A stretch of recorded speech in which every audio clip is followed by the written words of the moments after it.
Okay, so we might now get underway. So welcome everybody to today's first webinar series of the iHub Summit.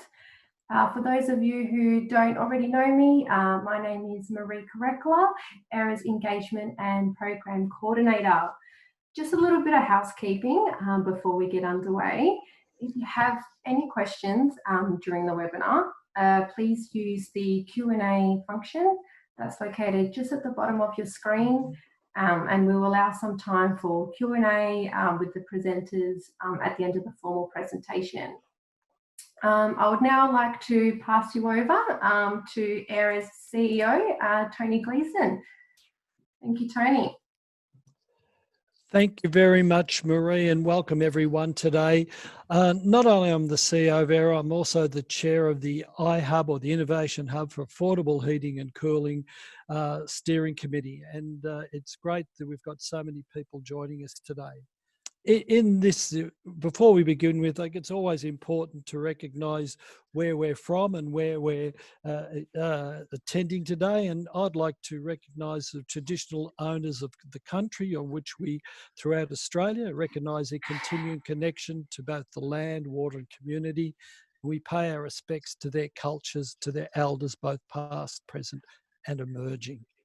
So as we move to the next slide, we also need to recognise that this is a project receives funding from ARENA, the Australian Renewable Energy Advancing Renewable Energies Program, and the Australian Government.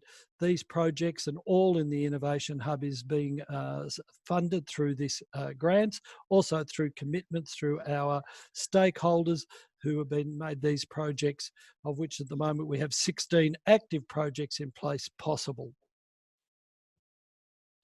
Of course, today we've got a number of key partners that are involved, not only the University of Melbourne, the ACT Government, Grimshaws, Arup, Oricon, Greenbox, NextDC. We particularly thank them for their involvement, their time, their effort, their in-kind contributions over the period of time to make these projects very successful.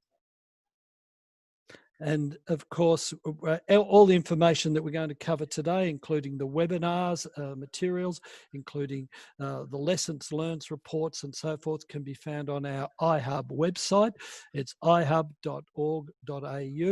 We've also got access to via the iHub information via Facebook, LinkedIn, Twitter, and of course YouTube accounts as well. And again, we'll continue to share this over the next few years. This is a 3-year project for iHub, and information will be continued to be shared throughout that process. But it's probably more importantly for those that may be unfamiliar, what is iHub? Well, the Innovation Hub for Affordable Heating and Cooling is really a response to what we saw back in 2015, the Paris Climate Change Accord. And we're really asking, what is Australia going to do, particularly HVAC and our industry is going to do to be able to address some of those aspects of it. And through various meetings and through various initiatives that AIRA ran, but also in conjunction with people like Brendon and Lou from Melbourne University, and Wendy Miller in Queensland, Stephen White through CSIRO, a project was pulled together and to be able to get the funding. There's 3 main elements. Firstly, the data clearinghouse, which is really analysing the data that various organisations are actually collecting and building a platform to share that data. There's the Living Labs, which is basically testing out new concepts, particularly in schools, aged care facilities, as well as hospitals and other type of environments. And the third aspect is to look at the design of our buildings. And in particular, what we're looking at is buildings of the future in many respects. And what I mean by that, everything from ambulance stations through to swimming pools, through to schools, through to general building overall, and to test out some of those designs. And that's what you're going to hear today, the work that the IDS stream has been doing. So, and of course, putting that all together, what does that mean for Australia? is really that if you look at the HVAC&R industry, we have over 173,000 people. Its impact of about 1.7% of GDP. We, the industry, employs over 20,000 businesses. But more importantly, it represents 22% of all electricity that's consumed, 12% of Australia's CO2 footprint, and 50% of the electricity of the infrastructure during peak demand. And I think that's what's critical about these projects, is how can we address and reduce those elements? And what are we as Australia, what are we as an industry doing? And subsequently, that's what the Innovation Hub is all about. So I'd like to hand over to Brendon now, who'll take us through the journey that Melbourne University has been leading over the past 12 months or so. Over to you, Brendon. Right, thanks very much, Tony. My name is Brendon McNiven. I'm an enterprise professor at the Melbourne School of Design, which is in the Faculty of Architecture, Building and Planning at the University of Melbourne. Also online are Lou from Melbourne School of Engineering, and Dominik Holzer also from the Melbourne School of Design in Architecture. And I think we also have the studio leaders here, Toby Reid, Josephine Ratteri, and Patricia Stocker, who will comment a bit later on. So, as Tony said, the University of Melbourne have been leading the integrated design studios. That's the inside of the Melbourne School of Design building. A very nice piece of architectural engineering in itself by John Wardle Architects and Irwin Consult at the time. So I always like to start when talking about integrated design with that slide there, because architecture and engineering used to be the same thing. So back in the days of cathedrals and the Renaissance and that, the design team looked very much like that. It's mainly the guy in the middle there who did the architecture, the engineering, probably the building, the whole lot. The monk on the left is probably the client, and on the right-hand side you've got the building authorities there and regulators waiting for them to put a foot wrong and probably give them some punishment if they do. And they achieved some amazing results. So this is really a combination of architecture and structural engineering. But the idea behind the cathedrals was to lift the spirits of people going into them, probably to intimidate them a little bit as well for the power of the heavens. But it's an amazing feeling when you walk into one of those buildings, and it's because everything is working together. The structure is the architecture, is everything else at the same time. So integrated design isn't new, and actually it gets done very well all around the world. There's fantastic projects out there. This is one of them. This is a little section of the labyrinth wall down at Federation Square, designed by Lab Architects with Italia 10. So Don Bates, who's the Director of Architecture in University of Melbourne, was involved in this, and they had a problem in that they needed to raise the podium level of that project, and they did that by providing this large labyrinth structure, so a lot of precast walls under the main deck that you walk over. So not only did it actually achieve the volume and levels that they needed in the project, it provided an opportunity to draw in air and feed it preconditioned through the HVAC systems. And that gets rave reviews from Fed Square management. It just sits down there, does its job, saving a lot of energy and money and carbon emissions year after year after year. But it's, I've spent 30 years in industry, and in my experience, good integrated design is sporadic. Usually it's pretty poorly done, and these days, more than ever, it's subject to fake news and greenwash. So we're trying to actually instill a bit of a changed paradigm in the way that architects and engineers design, and so we're really pushing this architectural engineering front and integrated design. And it's a global phenomenon. There's a lot of architectural engineering schools starting up around the world because clients and building operators see the value in it. So it's a bigger thing. This is really where the integrated design studios aim their focus. So there's a lot of reasons why integrated design doesn't happen. It can be poor fee levels and not enough time for people to actually collaborate properly. It can be project managers or other parties taking a divide and conquer type approach where they try and separate things to meet a deadline rather than actually end up with a good design. But we think if we can solve that nexus between the client, the architect and the engineer, that becomes a little power base that can spread out to the rest of the project. So between the three of them, particularly on the design side, those three parties have a huge amount of influence and sway over the final product and how we get there. So what are the integrated design studios? Well, they're research studios and they're working on two levels. So at the higher level, they're aiming to study how integrated design works. So we're actually testing integrated design processes between architects, engineers and clients. And then at the level below that, because they're dealing with actual projects, we're also researching design ideas around different building typologies. And Tony mentioned some of those. We started this year with schools and data centers, and we're moving on to many other typologies in following years.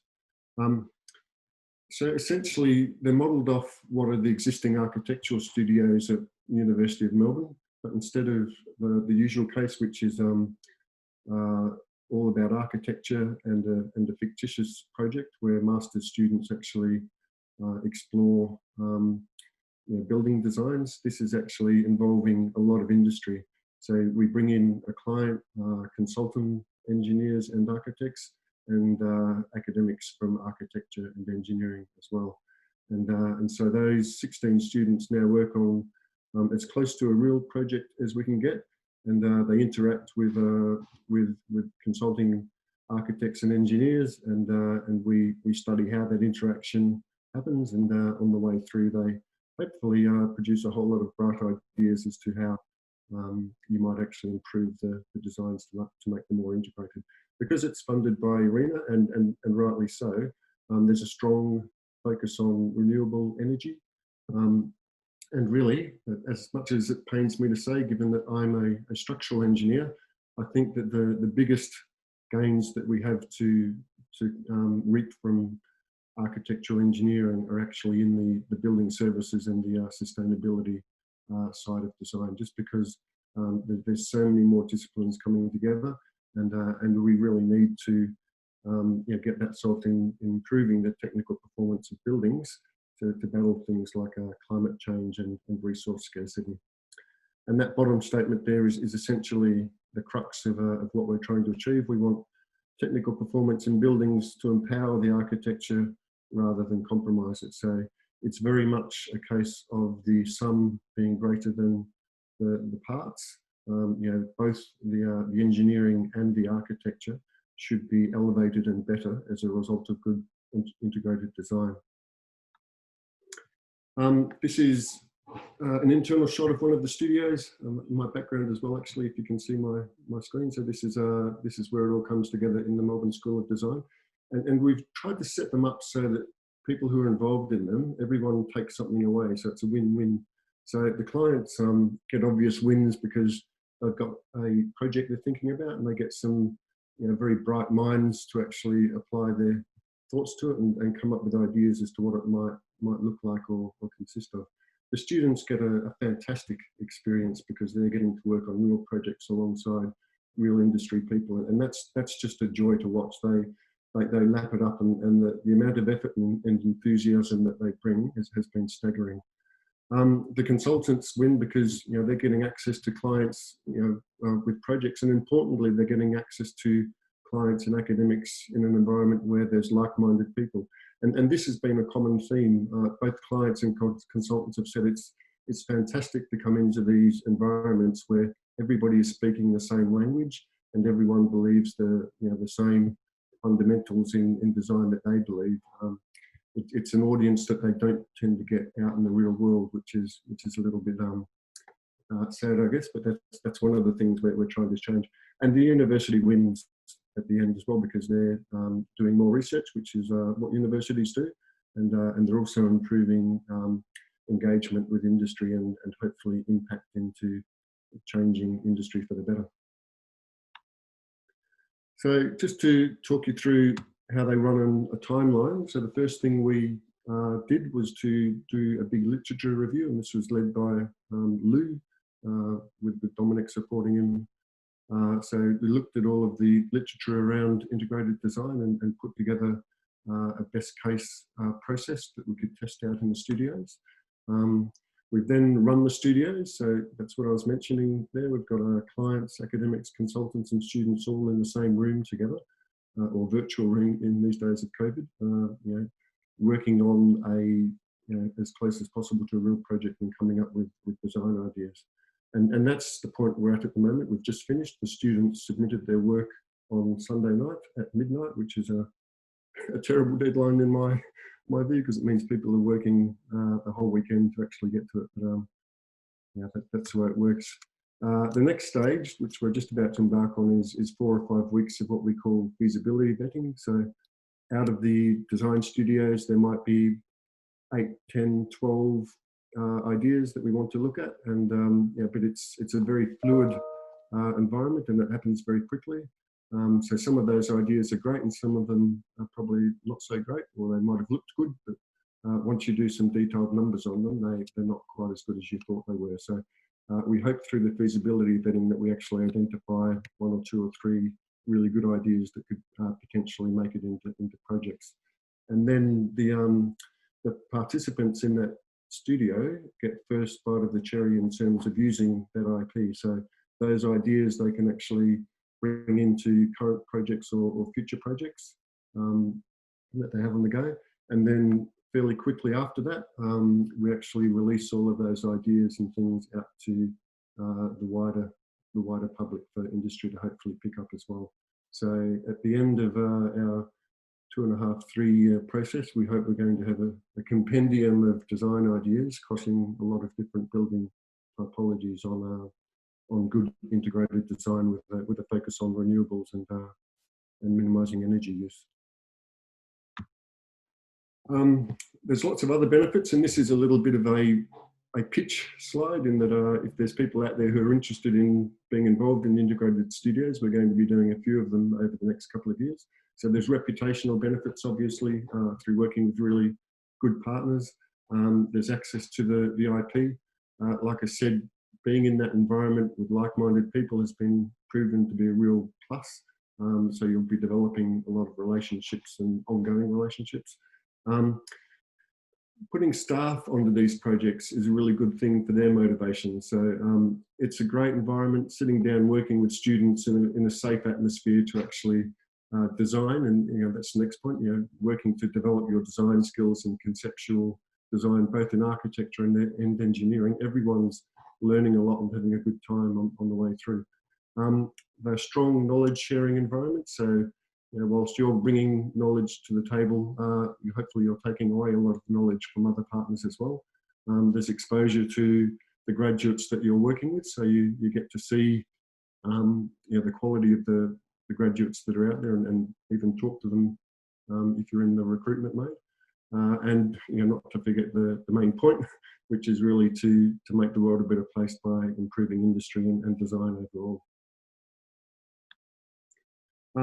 So, like I said, we did 2 integrated design studios this semester. The first one was data centres, and the second one was schools, and they ran concurrently. 2021, QUT and University of Wollongong are planning on joining in, so they will be running studios as well. And we're planning for a lot more building typologies. So aquatic centres, Ambulance Victoria have come on board for emergency services facilities, aged care, hospitals, commercial, all sorts of things. So just to talk a little bit about how they ran this semester, it was a fantastic success. It really exceeded our expectations on a lot of points. This was the literature review that we did, so there's a lot of good stuff out there, and we spent a bit of time, or a lot of time actually, going through all of that and consolidating it together. and at the end we brought all of the common traits out of that, you know, allied with our experience in industry, to come up with a sort of a integrated design process that we could then put in place on each studio as it came up. And that really just boils down to those six points, more or less. So the first and really important thing to do is to create an environment where integrated design can happen. So that needs to be an environment that fosters creativity and innovation.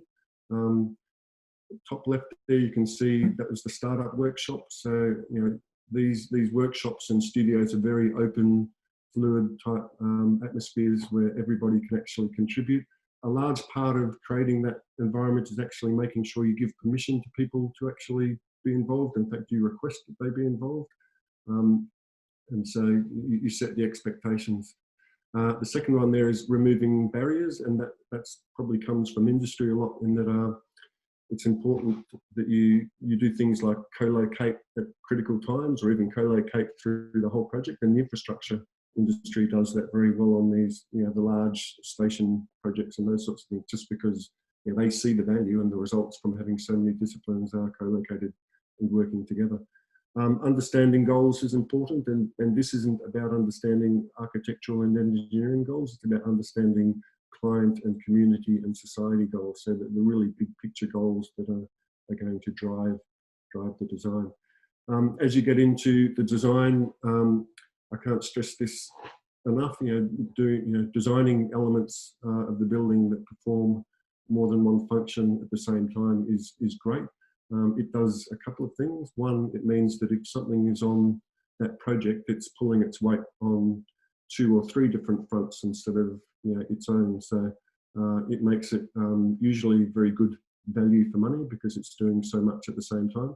And the other thing it does in terms of project integrity, it makes those things, you know, not only value for money, but it makes them more difficult to take out of a project. So if someone comes onto a project and decides to cut all of the photovoltaics, for instance, you know, but those photovoltaics are doing other things. They might be the facade of the building, or they might be providing shading. They might be doing, you know, all sorts of other things. It makes it harder to actually to break up that design, so that the design is inherently more robust. Understanding and valuing the other. I've got a bit of a step process for architectural engineering, which is I think you get to 50% if you're talking nicely to each other. I think you get to 80% if you understand what the other is saying and you value what the other is saying. As soon as you're at that point, understanding and valuing the other discipline, it means that you're willing to compromise because you can actually see what that's bringing to the table, and that's really important. And the last 20%, just in case you're interested, is just about how well or not well you end up doing it. And the last point there, clarity and simplicity, is really just a design maxim. So, you know, a lot of you know, sustainable design falls down because it's too complicated. It doesn't get understood. It's poorly commissioned. You know, people need to use it, and buildings and designs are best used when they're understood and simple. There's a couple of photos of this is actually Beth, our client from the ACT government there, and Patricia, one of the tutors at the back with the tape measures. So the students went up with the engineers and measured up and did an energy audit of a couple of schools in the ACT. We were very lucky. We just slipped in before the COVID restrictions came into force. But that was a very good exercise, and really, you know, made the projects real in the student designers' eyes. Like I said, we rapidly transitioned to an online delivery method. We're all black belts in Zoom technology now, so we'd have anywhere from 16 to 30 people on a Zoom conference, marking up drawings with annotation and sharing things, and that worked surprisingly well. Although I must admit, you know, design is a lot about informal processes as well. So I'll be interested to see in a few months' time whether we have reflections on what might have been missing out of some of those processes as well. So these are some of the early observations, and I'll stress these are early observations in that, you know, Dominik and Lou and myself are now going to embark on doing some interviews with all of the different parties, students, consultants and academics, just to see how it went from their point of view, and we'll actually really dig into some of the mechanics of that interaction between architects and engineers. That first one there, the ideation, which is probably the most important part of integrated design in my book, is very narrow.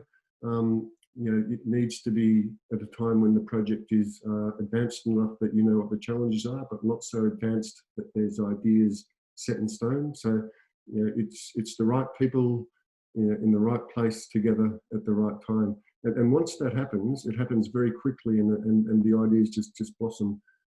If you're missing someone from that equation because they couldn't make it that week and they're going to do next week instead, it has a big impact. So we found it quite sensitive to that. The second point is about the process, and that's no one size fits all. And that's really something we didn't pick up from the literature. The literature tends to be very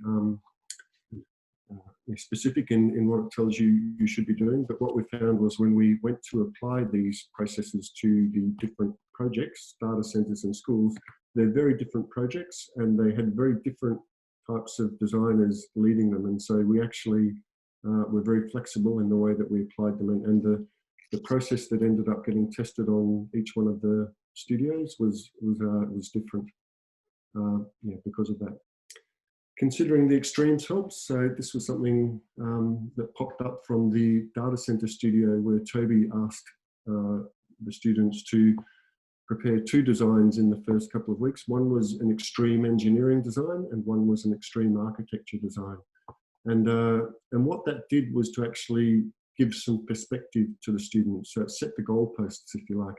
You know, at some stage, you know, you're going to need to balance the architectural and engineering components of what you're designing, and it really helps to know where the extreme goalposts are, because it tells you how far away you are, so how much you're compromising from the extreme. This next one's a really interesting one. Everyone in that process, particularly the ideation, needs to be a creator or a co-author. So there's almost no room for consultants in that early ideation stage. It's all about coming up with ideas, and the whole idea about integrated design, it's not someone taking an idea to someone else and saying, you know, tell me if this works or not. It's about taking an idea to someone else and saying, what else can we do to this to make it a bigger, better idea? It's about the convergent thought of actually reducing down to a solution not being appropriate. What we want to do in that early stage is to actually have some divergent thought where we're actually generating all of these ideas and solutions. And the idea is that previously it might have just been the architect doing that. And in integrated design, we want it to be the architect and the engineer so that the pool of ideas is much larger. So again, it's not about compromising one or the other. It's actually having more ideas rather than less.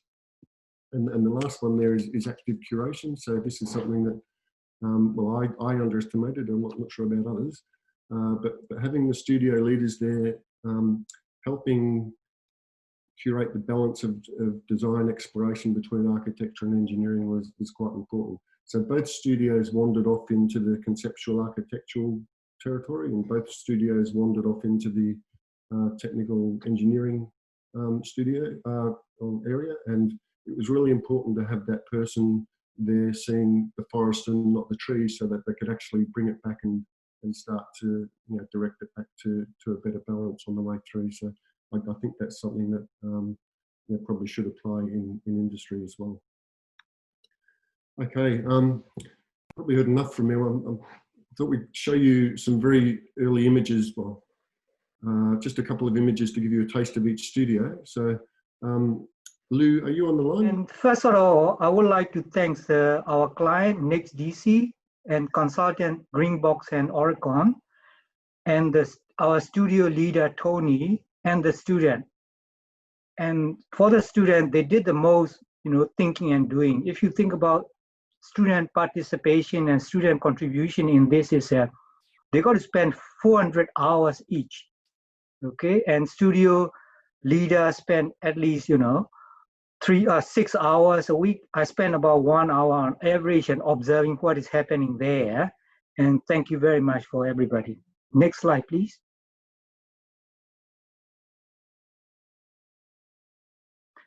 And this is one of the example, student did that one.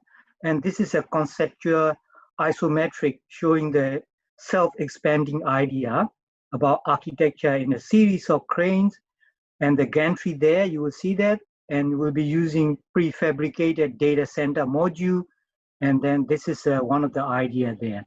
And as you can see on the left-hand side, level A, B, C, D, E, that depends on the design level. That's what they are going for.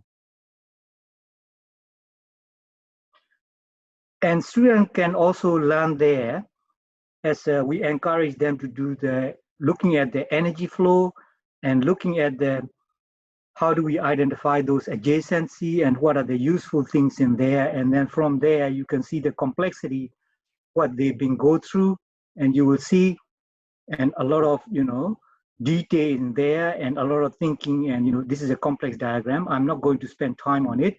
And you can see how detailed they go in details there. Next, please. This is another level that a student produced. And you can see the detail and complexity, they have it in there. And they show the typical, for example, community use. And for example, when I look at it, then I got up in my mind, I got it in my note.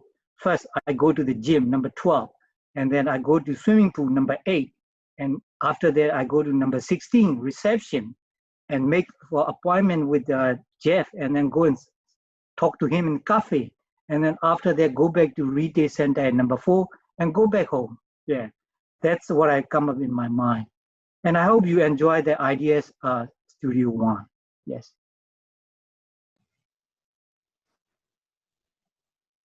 Okay, Studio 2 was on schools. Dominik, are you online? Yes, I'm here. So, hello, this is Dominik Holzer. First of all, I would like to thank Joe and Trish, who were our studio tutors, who were pivotal in making this the success that it has ultimately become. We also had Beth from ACT government, who was looking after the school program there. And as consultants, we had Grimshaw and Arab. So I would like to extend my thanks to these organizations. It was a really interesting project. It was obviously different to the data centers that you just saw. And if we maybe move to the next slide, please, Brendon. This particular project is probably a bit more intimate because it's about school projects. There are existing schools in the ACT. We chose 2 different locations. And with those school projects, so we deal with existing building fabric. And obviously, in one way or the other, there were additions planned for those schools, but there was also clearly a refurbishment of the building skins, but also thinking about the way education unfolds differently. So students had to juggle a lot of different aspects, covering sort of architectural design, engineering concepts, concepts about learning and new learning. And it was really interesting to see how they developed their sensitivity for the environmental aspects. So particularly looking at the passive strategies that they developed, but also active strategies. So passive strategies addressing carbon issues, clearly then starting off with orientation, daylight, shading, air movement, envelope performance. With the more active strategies, looking at photovoltaics. I think many students looked at photovoltaics, but others were then also looking at alternative or additional means for addressing energy and carbon via ground source heat pumps and hydronic underfloor heating. So there was really an interesting process from students who came into this who had very little understanding to them, with the help of the consultants and the contribution of all the other designers, really, to get them up to speed with various aspects of environmental design. If we move to the next slide, please.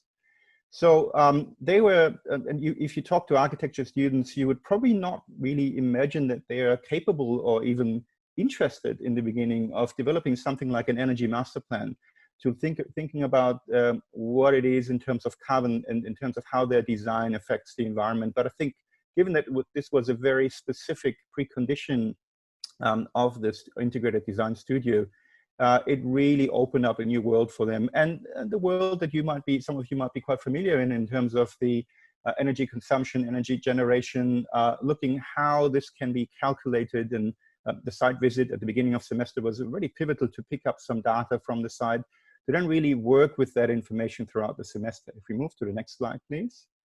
And you can see how this has then unfolded on a number of levels. And obviously, them being architecture students, there has been a very strong sort of focus on the architectural definition. I'm particularly fond of this slide because you can see the level of detail that has gone into the development of the facades and the thinking that was behind it.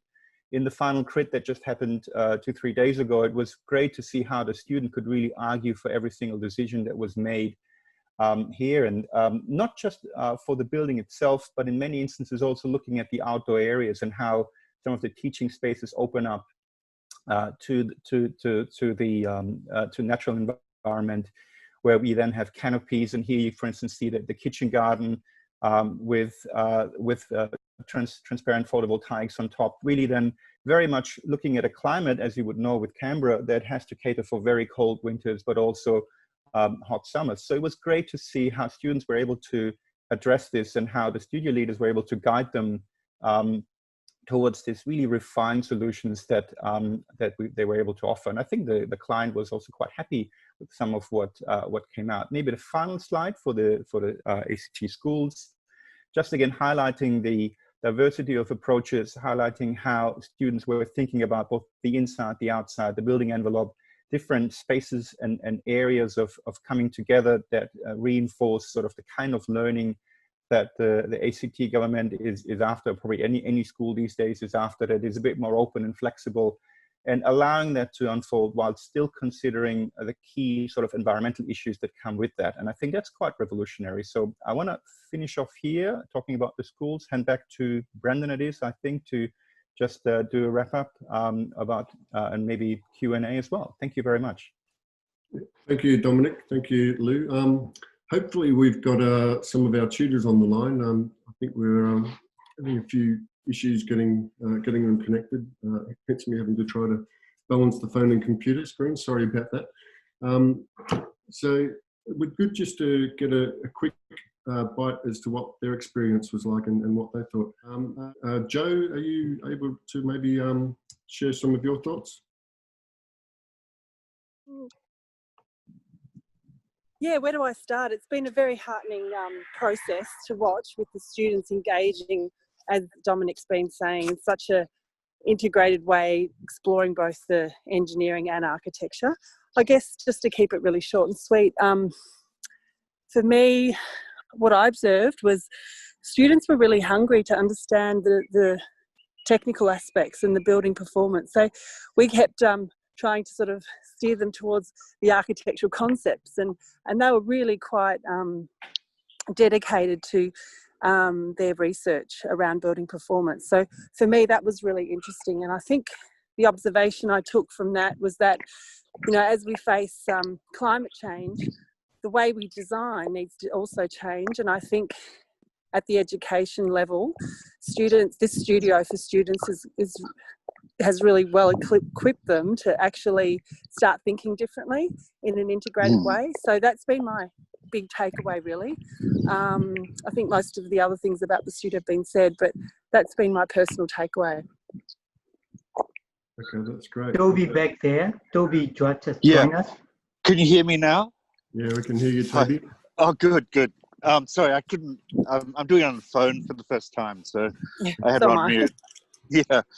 Yeah, look, I found it a really interesting experience. I suppose the main thing, we didn't have engineering students in there, and I think next semester we will.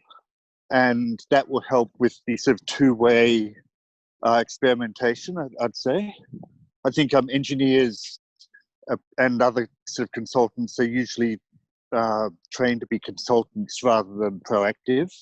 So I think it's, how would you say, politely, I'm trying to say, I think the idea of getting engineers to sort of be proactive, to sort of come forward with propositions that then can sort of challenge the architects would be a really good thing, and something that we want to focus on in the teaching. The other thing that I really tried to focus on with the students this semester was the idea that this is not a dumbing down of design, it's really like a deepening of design. And so the interaction with all the other consultants can then really sort of deepen the level of your creativity. So it can actually make things more creative rather than less. And I think that was, creative as in space, form, and also EST sort of concerns there too. I think that's probably the main ideas that I thought of. Is there anything else, Brendon? No, that's what I was wanting to hear from you guys, actually. So yeah. I mean, so I think it's this idea of trying to get a sort of a two-way creativity, both about the environment and about kind of architectural form and space happening, and engineering, so where it's not just like architects coming to engineers and saying, solve this problem for me, but engineers actually sort of doing that to architects as well. I think that's where I'd find that the sort of direction it should be going in. Yep. So that we can kind of get to even more creative levels of solutions, both on like sort of global warming as well as just sort of architectural sort of ideas, old architectural ideas, I suppose. Yeah, okay. Yeah. Patricia, do you have some observations? I guess I just wanted to add to what Joe and Toby and Dominic have all touched on. I felt that the students had a hunger to learn about various engineering solutions and options. And once they knew what was out there, they were keen to do their own research and learn more about it, so that they were able to come into the various week-on-week tutorials with some very targeted questions to our engineering consultants. And it really helped them strengthen their resolve for how they would integrate it into their aesthetic solutions. So I think to teach this early on in the tertiary setting only makes for better rounded architects in industry. Yep, absolutely. And better rounded engineers.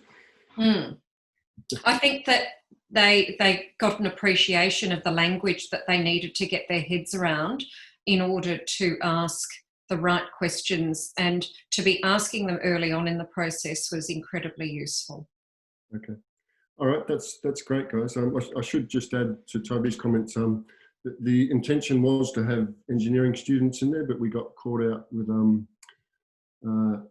COVID and having people trapped, unable to travel. So early on, we had to take a bit of a decision to just hit with the architectural students, which put a lot more stress on Oricon and Darragh, in that they were very stretched in having to be a part of that ideation process, as well as the consulting process also. So next semester, we're planning to have a mix of students in each studio. What we might do, Marie, is go to some questions, I guess, if there's some there. Are you there?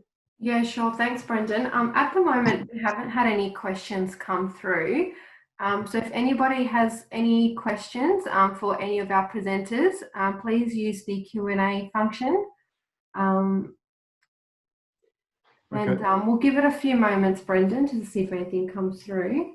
Well, I might start with one because, like I said, we are fresh off the back of having received 2 studios worth of submissions. So the next 5 or 6 weeks for us is actually sitting down and unpicking exactly what went on.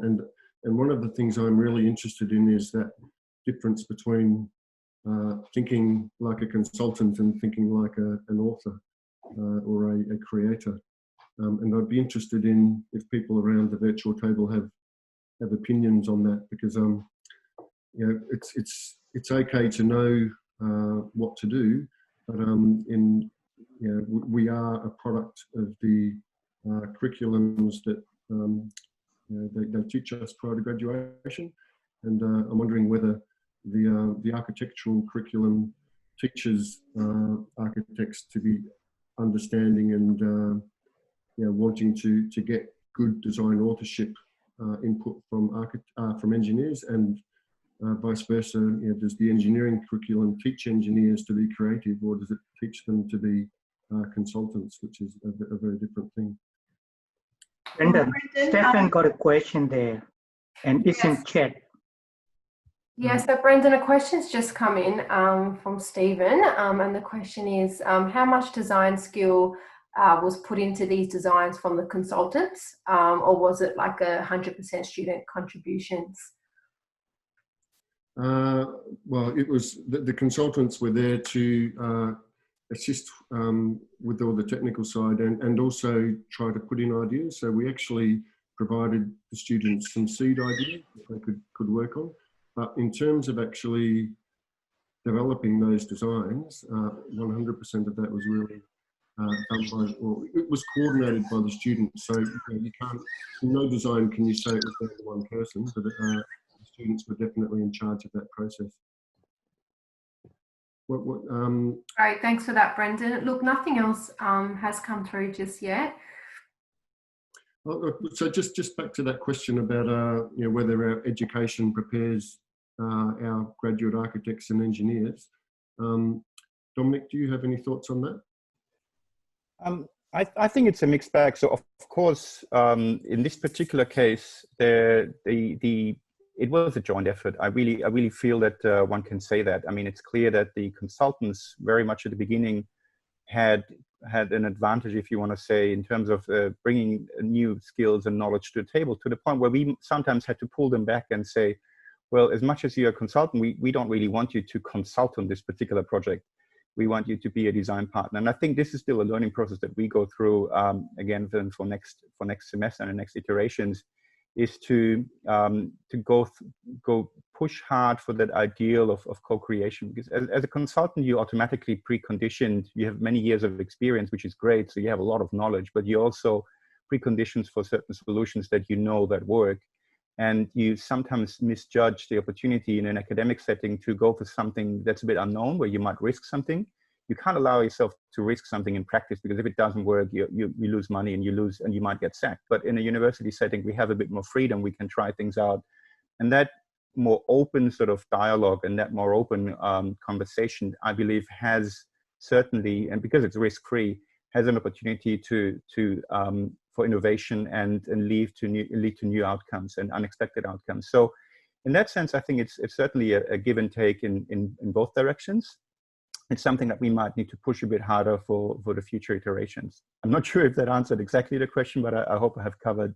No, that's good. I wouldn't mind hearing from Lou either, just representing the engineering side, because I'm a structural engineer, and I know that we didn't do a lot of creative thinking at all when I was at university. In fact, I think the equivalent of the capstone that we did, we were even given the architectural drawing, so it was very much just working within the realms of ideas that were already there. Is there much creativity taught in Melbourne School of Engineering, Lou? Depends on the subject, and students got to do that. Some of those, we have what we call, for example, they have the project submission and mark allocated for creativity and innovation and those sort of things. So these are embedded in the subject. We don't have a particular subject on how to create, how to be innovative.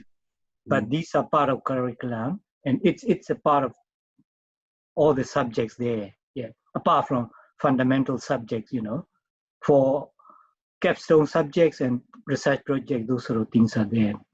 And there are some questions there in chat. Brendon, there's a question for you. UTS School of Architecture, authorship is a huge issue.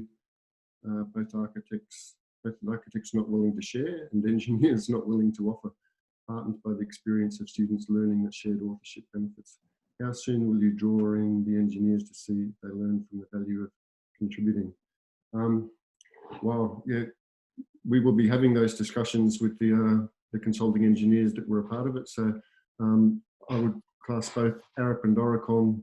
They espouse themselves as creative, engineers who contribute to the authorship of projects. So it will be very interesting to see what their thoughts were on the studios.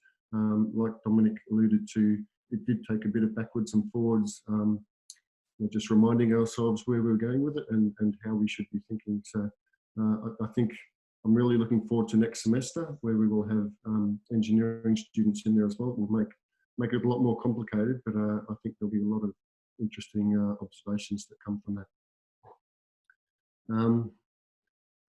What's the next one there? Have property companies, developers participating in studios shown any uptake in the appreciation of design excellence and resulting value?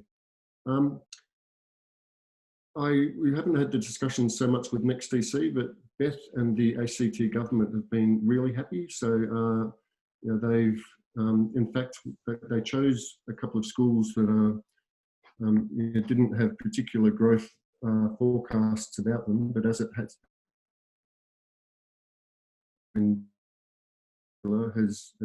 students than they thought. So the brief that they came up with actually suits what they're doing, and they're very much looking at bringing on some of those ideas into what they do. So I hope be talking with Arup and Grimshaw to develop some of those ideas into some conceptual designs for the schools. So I think the answer to that is definitely yes on the school side, and on the data center side, I'll need to have those discussions with Jeff. But in the midterm reviews, they were very positive and excited to see architectural takes on data centers. So I think there's a lot of ideas in there that we'll hopefully be able to use as well.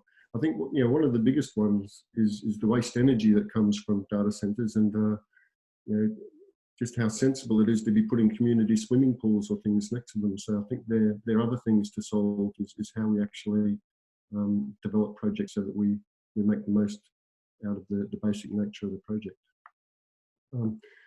Lou and Dominic, do you guys want to comment on either of those questions? Just the last one with Jeff and that one occurrence at mid-semester. I thought it was I think it was mid-semester or shortly after. It was a fun moment where I think the client was sort of teasing his own consultants with the quality of the work of the students. So certainly Jeff has started to use the outcome or some of the outcomes that he could see in terms of ideas generation for them. And I think there will be more of that coming. And as I said, I think, there was, I really strongly sense there was a shift where very much in the beginning, the architecture students were more learning and having all these questions. But it was great to see how the conversation was maturing. And it was, I feel that, I don't know if in the end they were on par, I'm not sure. But certainly the attitude, and this is what, was it Trish, I think, also referred to before, the attitude is changing where the architects are now becoming far more enabled to have a proper dialogue and to push back on certain issues. In the same way, we hope that the engineering students will also be able to have a more informed dialogue and push back on some architectural ideas if they don't make all that much sense. So I think, yes, so this is something that's still evolving and that we're going to see in the future advancing. Brendon, could you have a look at in chat? There are some specific questions for you addressing for Brendon. Can you see chat? I can't see chat. I can Brendon, see. I'll read it out. It's Brendon from ERA here. One of the questions from A. Forster was, why do you think the ideation was narrow? Did you consider the use of ideation tools and strategies to promote ideation?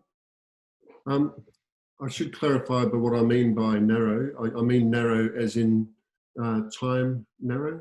It's very sensitive as to when it actually occurs. The actual ideation process was really broad, and it was a lot of ideas and input being thrown around. But it's like I mentioned, it's about being at the point in the project where you're far enough in that you understand the project and the challenges, but not so far in that you've got preconceived ideas or other things swimming around that coming up with ideas is difficult, but actually letting go of ideas is even more difficult in design. And so that's what I was trying to say. So it's a 16-week process, and that ideation process, we probably spent 3, 4, 5 weeks understanding the project and understanding a bit more about the technical side of things, given they're all architects. And the really fruitful ideation happened in the sort of 3 weeks after that, and then once you pass that 2 or 3 weeks. It's about documenting and developing the ideas that you've got. Does that answer that question? Yes, thanks, Brendan. One of the follow-ups from Vince Ahern was what other types of buildings are going to undergo the IDS process, and how would the industry get involved? Owners, consultants. Okay, so next semester we're keen to do another school, just because you learn a lot in hindsight going through these processes. So we want to apply a lot of those hindsight learnings to the school's IDS and do another one. We're doing one with Ambulance Victoria, and a really exciting one with aquatic centres as well, which have got a huge amount to gain from good integrated design. So the ones for next semester, unfortunately, are all signed up for with consultants and clients on board. But semester 1, 2021, if you have projects or ideas, please drop myself, Dominik, Lou, or even Tony an email, and we can talk about that. So we're very keen to for different people to be involved, different clients and different consultants, and we're up for any building typology that I guess has impact on energy use through society. The idea here is actually to make some impactful change out there in energy use in the building sector, trying to tackle that 22% that Tony mentioned in terms of electricity use. So yeah, get in touch, and we'd be up for commercial, health, anything really. Another question, it's more of a thing that I'll address quickly, Brendon. There was a question about, does ERA or the Australian Institute of Architects have an award that celebrates integrated designs? I can't speak on behalf of the Institute of Architects, but we don't have a dedicated award, but integrated design would form some of the criteria for our sustainability and innovation awards. But there isn't a specific award called Excellence in Integrated Design, but integrated designs are part of the process. And I do know past submissions have talked about integrated design under different categories. So, Beth, I hope that answers that question. I'll just add in there, Brendon, that, sure. that it's actually quite a broad movement on architectural engineering and integrated design. And what's been really pleasing is that there's lots of people involved from different universities. So I mentioned QUT and Wollongong are getting involved. In Melbourne, we are in regular contact with Monash and Pippa Connolly out there. Joe does some work out at Monash as well.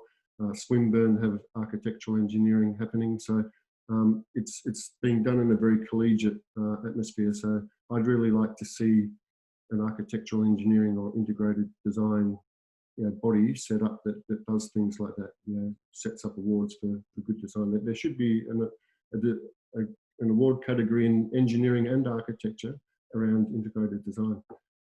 Yeah, thanks for the I think I might just jump in there if you can hear me. I think an award process motivating, like any other award for excellence in a particular category, such as integration, is a great thing. I'm not aware of one under the Australian Institute of Architects, but I know there's a lot of discussion. I work closely with the OVGA, and they are very interested in integrated design outcomes for a whole range of their projects. So I think an award process, whether it's through a separate body or through existing institutions, would be a fantastic first step, as well as the universities that are already promoting that within their engineering and respective architecture courses.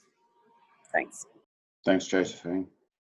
A question to the panelists or Brendon. How recent were the technologies that the students were using in their design toolbox? I would happy to answer that. Thanks, Luke. And I saw one of the students go into the latest journal paper and pull out the idea there and discuss with the consultant. And I was very happy with the student go through that, recent journal paper and find out this is not available market yet. This is just an idea and journal, leading journal, yes. So I would say students thought about it, not all. Yeah. Brendon, you might want to add? Yeah, it's an interesting question.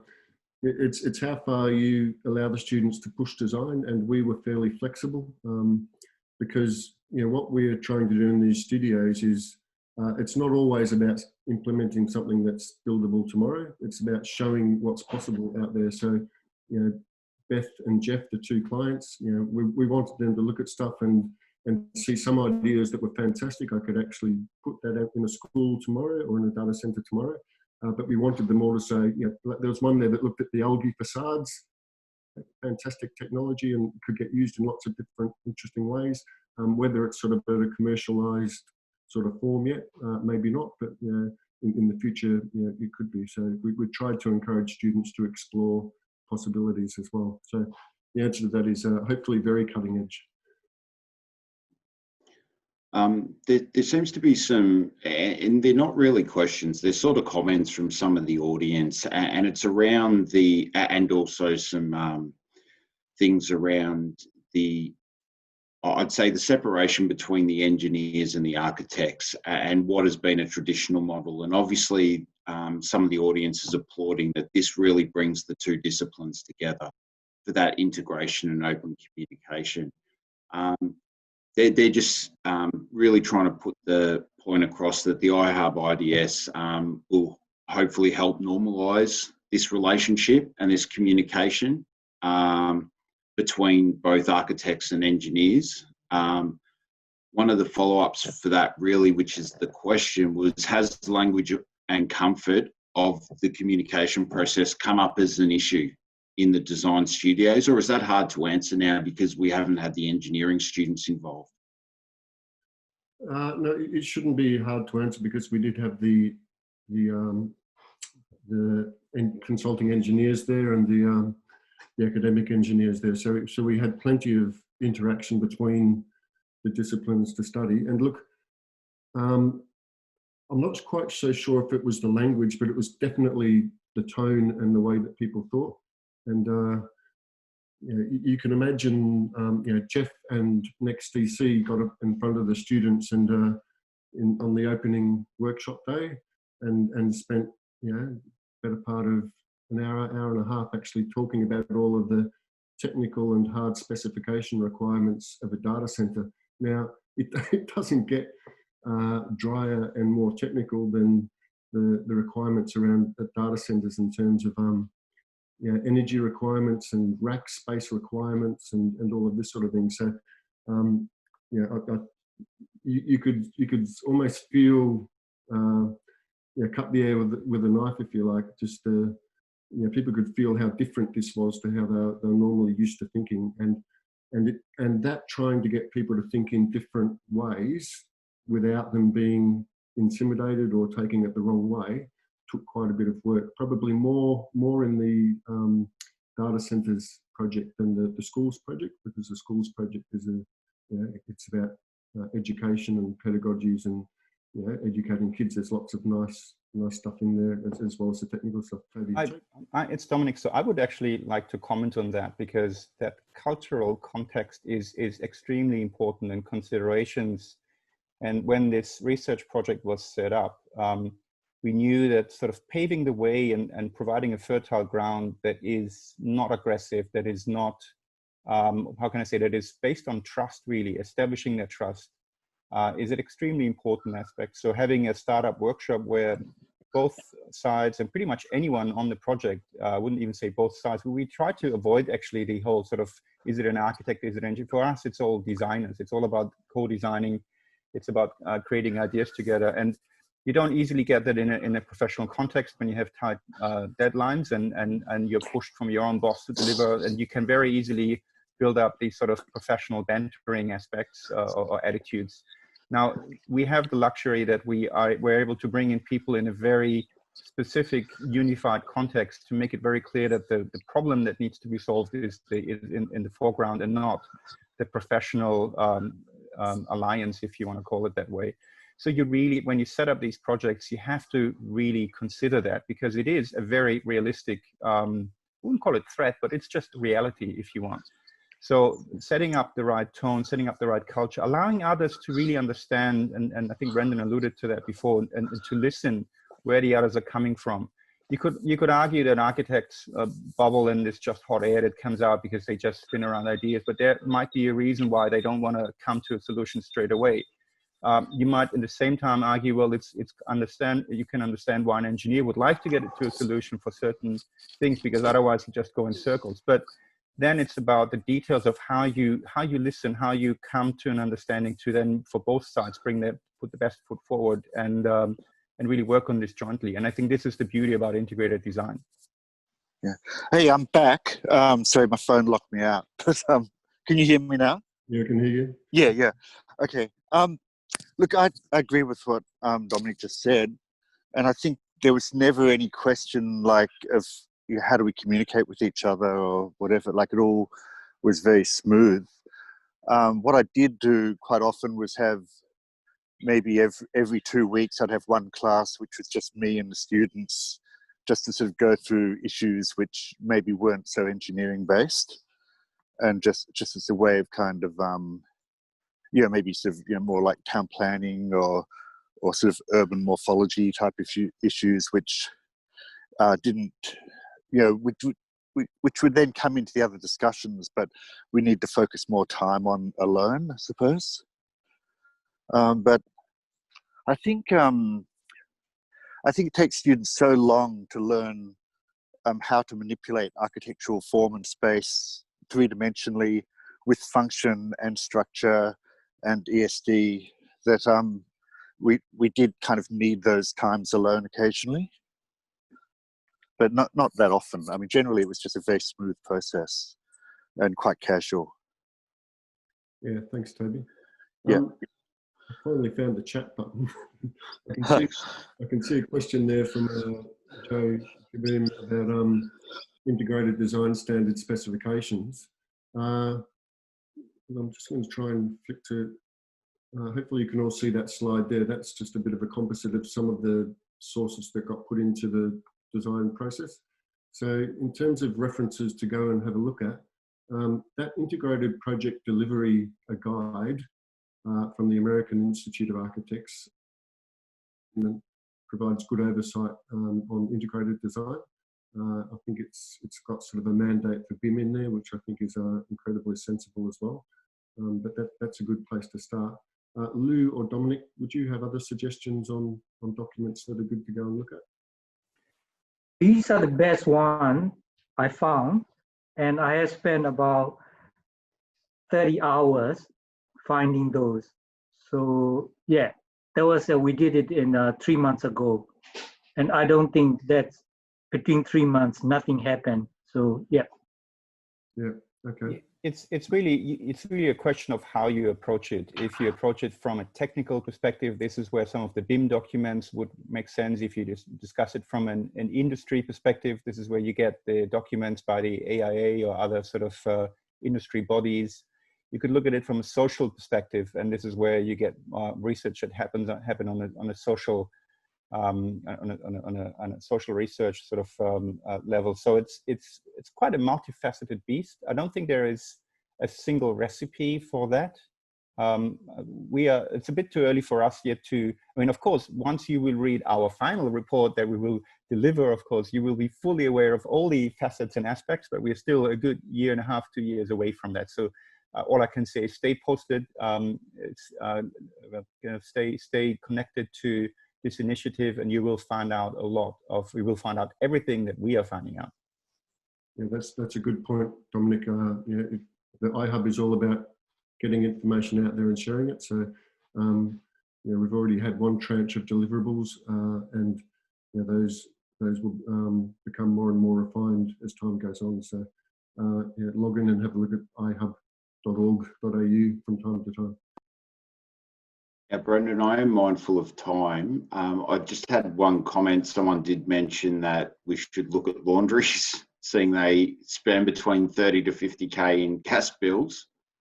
But there was also a comment that just came in from Ben Wilkinson about, is there a way for third parties to get involved in the 2020 semester too, even if it's not as a client or consultant? So you're probably more across how to get involved than that. Yeah, I mean, absolutely. The design studios are very open studios, and generally the more input the better is the general rule. Arena has provided a little bit of funding, so like I said, all of the consultants that get involved and put in a lot of time get a little bit of reimbursement, not enough to cover costs, so everyone's got some skin in the game. But if you want to get involved just to observe or to be a part of some guest crits in the studios, or get in touch, drop myself a line, Dominic or Lou or Tony, and we'd be happy to have anybody along.